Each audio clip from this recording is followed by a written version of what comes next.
Merci Daniel de m'avoir invité à dire quelques mots à l'ouverture de ce colloque Énergie solaire et société. J'en suis vraiment très honoré. Merci à Dominique.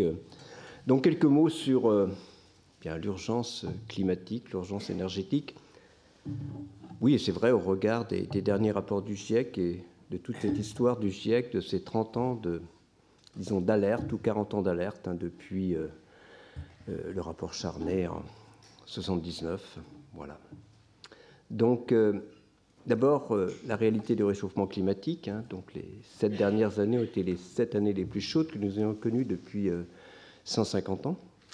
Le fait que ce n'est pas une surprise, ce que nous avons fait collectivement à notre atmosphère, c'est d'en modifier la composition, donc d'en modifier l'effet de serre. C'est cette propriété disons, de certains composés. À partir du moment où il y a 3 atomes, ça vibre dans l'atmosphère et pratiquement c'est à effet de serre, de piéger une partie du rayonnement solaire une fois qu'il a été réfléchi à la surface de la planète. Donc l'effet de serre est quelque chose de bénéfique, mais son augmentation, eh bien, nous pose problème. Alors son augmentation, elle est liée... le premier gaz à effet de serre, c'est la vapeur d'eau, mais nous n'en modifions pas directement les quantités dans l'atmosphère, ce qui n'est pas le cas pour le dioxyde de carbone. On l'a augmenté de près de 50%, ou effectivement du méthane, du protoxyde d'azote. Nous en modifions par nos activités directement les quantités dans l'atmosphère. 37 milliards de tonnes de gaz carbonique liés aux combustibles fossiles en 2019, 5 à 6 milliards pour la déforestation, 1 à 2 milliards de tonnes de CO2 liées à la fabrication du ciment. On arrive à peu près à 44-45 milliards. On y ajoute une douzaine de milliards de tonnes d'équivalent CO2 pour le méthane, le protoxyde d'azote et les autres gaz à effet de serre. Tout ça, c'est très bien documenté. Donc, avec un résultat très clair, c'est que, donc, vous avez retenu déjà que les combustibles fossiles sont donc pour à peu près les 2/3 chaque année des émissions des gaz à effet de serre.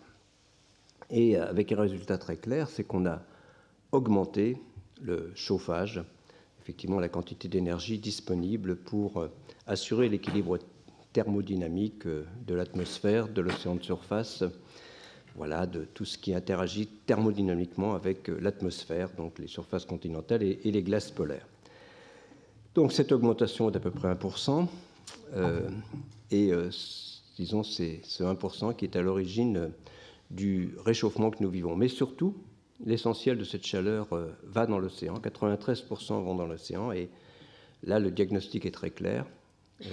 Élévation du niveau de la mer entre 1 et 2 mm au XXe siècle, entre 3 et 4 mm actuellement, accélération de l'élévation du niveau de la mer, liée pour à peu près 1 mm chaque année au réchauffement de l'océan. L'océan se réchauffe, il se dilate, et puis pratiquement pour l'essentiel du reste à la fonte des glaces, les glaciers continentaux et depuis une trentaine d'années le Groenland, l'Antarctique. En fait, nous avons à travers cette élévation du niveau de la mer qui s'accélère, eh bien, un double témoignage du réchauffement climatique, le réchauffement de l'océan et la fonte des glaces. Un point important pour moi, c'est que ce que nous vivons actuellement, c'est ce que notre communauté a envisagé au cours des 40 dernières années. Je dirais depuis le rapport Charnay voilà. Aussi bien en termes de rythme de réchauffement, nous sommes sur un réchauffement de 0,2 degré par décennie à peu près. Ce n'est pas une année après l'autre, mais c'est vraiment une décennie après l'autre. En termes d'accélération du niveau de la mer, ce que je vous ai dit n'est pas une surprise, c'était prévu. En termes aussi d'intensification des événements extrêmes. C'est à travers cette intensification des événements extrêmes que nous sommes sensibles, disons que nous percevons la réalité du réchauffement. Et je dirais que le fait que notre communauté a correctement prévu au cours des 40 dernières années, correctement anticipé le climat que nous vivons aujourd'hui, doit nous inviter à prendre au sérieux ce que cette même communauté envisage à horizon 2050 et au-delà. Alors qu'envisage-t-elle ?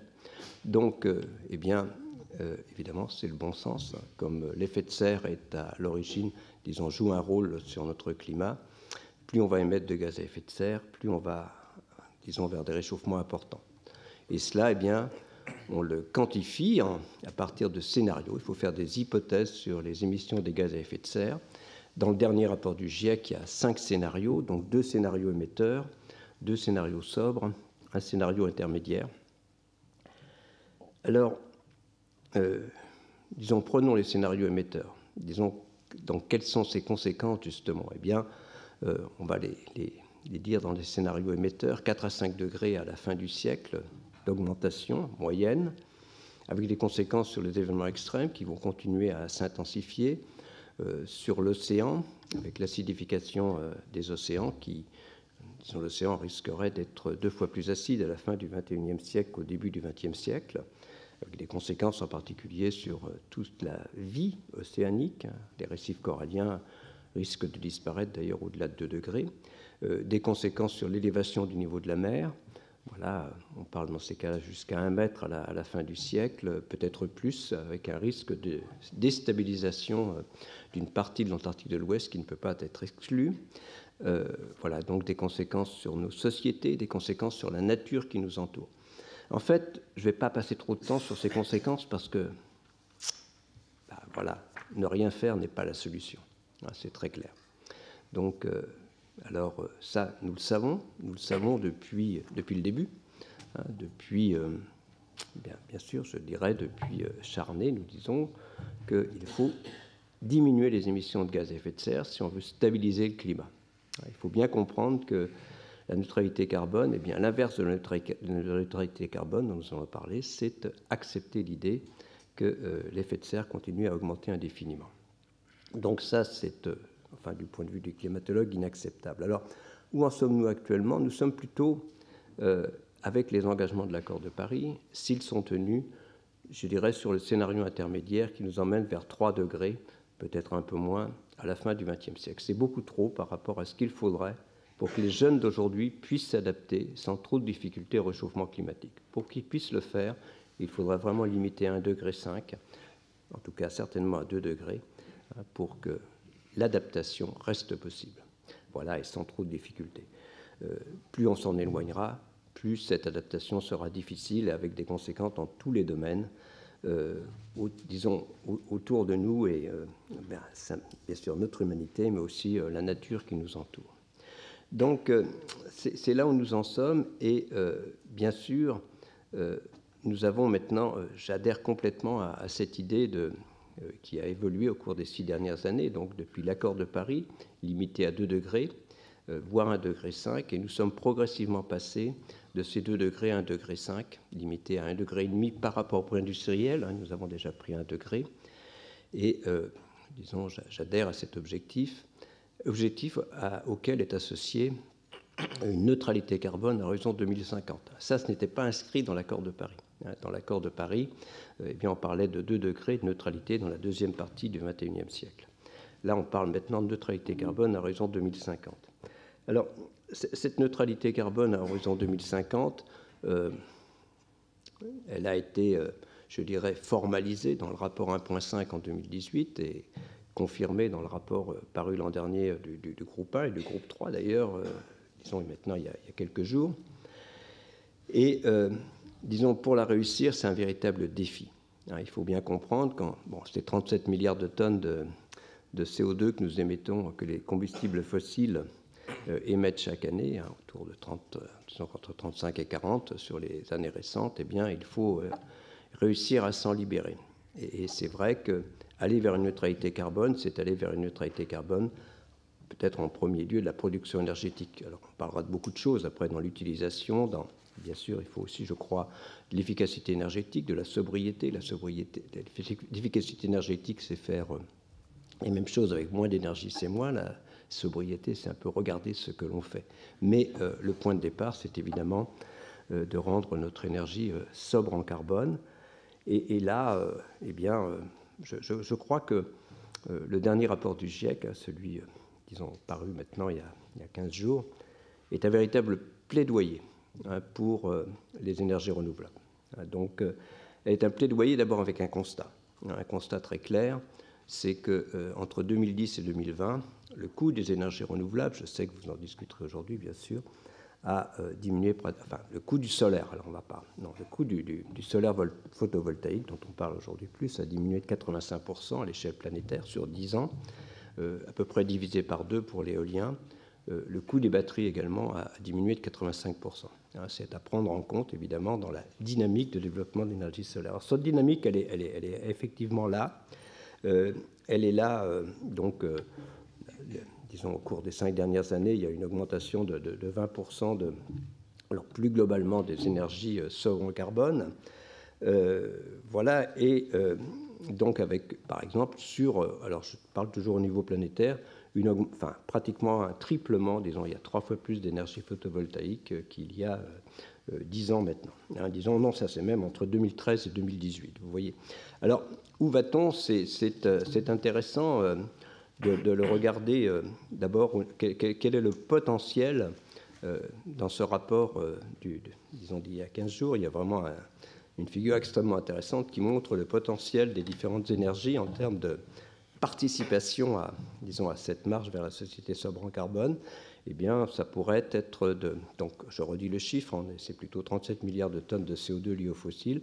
On pourrait en gagner, disons, d'ici 2030, si on investit dans le photovoltaïque, à peu près jusqu'à 3 milliards de tonnes, ce qui est loin d'être négligeable, à un coût très minimal, disons 20 euros la tonne, et puis si on augmente les coûts, les investissements pourraient doubler, disons aller vers 4 milliards de tonnes. Alors c'est à peu près un peu moins pour l'éolien, c'est beaucoup plus que le nucléaire. À l'échelle planétaire, le nucléaire, disons à coût comparable, c'est plutôt 1,5 milliard de tonnes. Disons 1 milliard de tonnes si on va jusqu'à 100 euros, disons la tonne de carbone, si on investit beaucoup. Donc c'est quand même important d'avoir ces chiffres en tête à l'échelle planétaire. Disons, ce qui va faire avancer les choses au cours des 10 prochaines années, en tout état de cause, c'est effectivement le renouvelable et en premier lieu le solaire voltaïque, le photovoltaïque à l'échelle planétaire. Le deuxième point, bien sûr, peut-être un regard sur la France, et je vais en terminer là. Voilà, il y a 6 scénarios, disons, de RTE. Je pense que la première conclusion importante de ces scénarios de RTE, c'est que la France n'atteindrait pas de neutralité carbone sans un développement significatif des énergies renouvelables. C'est ça le premier enseignement. Ce n'est pas le débat sur le nucléaire, vraiment, qui est presque du second plan, du second ordre. Pourquoi? Eh bien parce que quels que soient les 6 scénarios vers lesquels nous regardons, on va, disons, si on regarde le solaire photovoltaïque, dans le scénario, dans le scénario tout renouvelable, c'est 208 gigawatts, mais même dans le scénario où il y a le plus de nucléaire, c'est 70 gigawatts à horizon 2050. Alors que même dans ce cas-là, le nucléaire, disons, le nouveau nucléaire ne serait que de 27 gigawatts. Donc il faut bien avoir là aussi ces chiffres en tête, parce qu'il y a un débat, mais c'est vraiment très important, et c'est la première conclusion du rapport de RTE, j'en terminerai là. Nous n'arriverons en France à neutralité carbone que s'il y a un développement significatif du renouvelable. Alors bien sûr, pour moi, il y a l'éolien, enfin le solaire, je crois aussi l'éolien terrestre, et bien sûr l'éolien offshore. Voilà, merci beaucoup.